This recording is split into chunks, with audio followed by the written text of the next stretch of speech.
Assalamu алейкум достор, Атлет KG каналынын бардык катталуучулары, биз өзүбүздүн сапарыбызды улап, бүгүн Валентина Шевченконун жакын арада боло турчу беттеши тууралуу сөз кылабыз.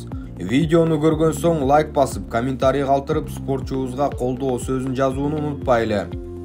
UFC'нин 57 кг салмагындагы чемпион мекендешибиз Валентина Шевченко октагонго ушул дем алыш күндөрү 5 мартта UFC 285 чоң мелдешинин алкагында кайтат. Валентинанын бул жолку атаандашы мексикалык 29 жаштагы Алекса Грассо болмокчу. 34 жаштагы биздин мушкерибиз акыркы беттешин 2022 жылдын июнь айында бразилиялык Тайла Сантоска каршы өткөрүп, калыстардын ажырым чечими менен жеңишке жеткен. Жалпысынан Шевченконун ММА эсебинде 22 жеңиш, 3 жеңилүүсү бар. Сага керектүүнүн баары. Сенин эркиндигиң. Сенин баарлашууң. Сенин тарифиң. Сенин туура тандооң. Сенин номер 1 мобилдик операторуң. Переходи на О.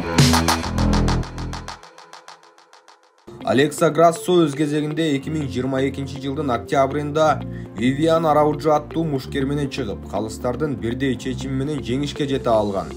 Анын эсебинде жалпысынан 15 жеңиш, 3 жеңилүүсү бар. Буга чейин Валентина Шевченко атаандаш катары мурунку каршылашы Аманда Нуньесте же кытайлык Вейли Жангты көргүсү келерин айткан эле. Бирок мынтип башка каршылаш чыгып отурат. Алекса Грассо Валя менен боло турчу беттеш тууралуу ойлорун айтууга үлгүрдү.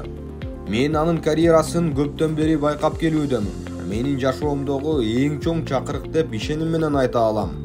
Кол соккулар боюнча эң күчтүү мушкеримин дебейм. Анткени мен андай каршылаш менен чыга элек болчумун.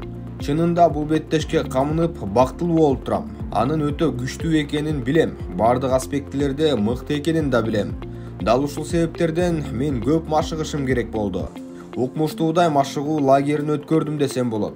Менин машыгууларым, диетам бардыгы жогорку деңгээлде болду. Азыр өтө күчтүү физикалык формадамын. Бардык аспектилерде коштум жана аны иш жүзүндө көрсөткүм келип жатат. Спортчу катары мен жаңы чакырыктарды сүйөм. Валентина кандай деген бийиктерге жеткенин аңдап алып, чоң мотивация алып турам. Анткени ал спортто көпкө жетти, балким дагы да өссө керек.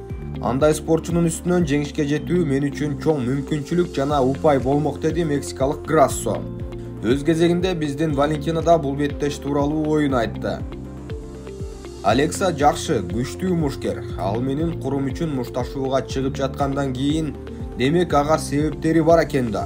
Бирок мен жаңы эч нерсени көрбөй турам. Анткени бул турнирде бардык мушкерлер күчтүү, бардыгы мыкты. Мына ушундан улам Грассонун канчалык мыкты экени маанилүү эмес. Эң башкысы мен өз курумду коргойм. Кептин бардыгы андай эмес, менин даярдыгымда. Эгер мен 100% дайым болсом, беттешти жетиштүү деңгээлде өткөрөрүмдү билем. Албетте анын боксу мыкты деңгээлде. Бирок белгилеп коюш керек, биз бокс эрежеси менен эмес, ММА эрежеси менен мушташабыз. Анын базасы бокс экенин да билем. Бирок ал ММАдеги каалаган арсеналды колдоно алат. Бул жакта стратегия таптакыр башка. Мен беттештин бардык сценарийине даярмын. Бутта туруппу же күрөштөбү, кантип иштеп, ар бир аспектиде үстөмдүк кылууну жакшы билем.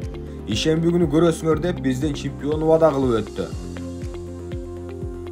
Эми бул беттеш тууралуу сөз кылсак, Алекса Грассо акыркы жолу 2019 жылы Карла Эспарза аттуу мушкерге жеңилген.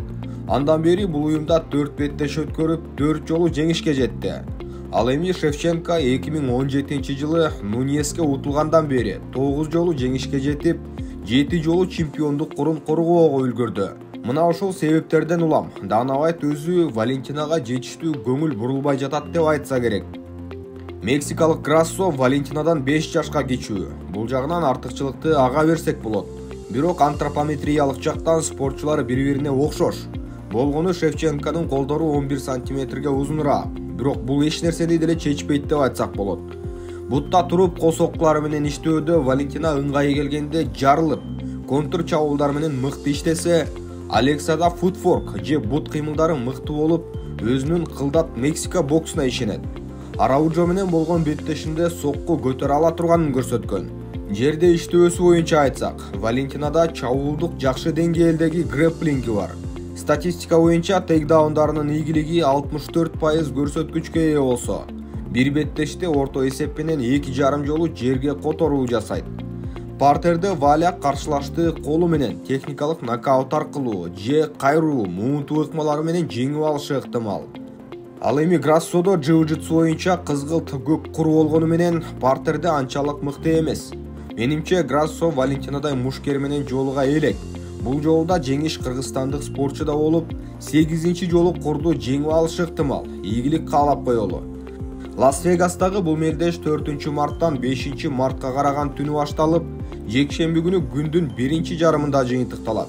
Калтырбай көрүүгө аракет кылалы. Валентинага колдоо сөздөрүн жазууну унутпайбыз.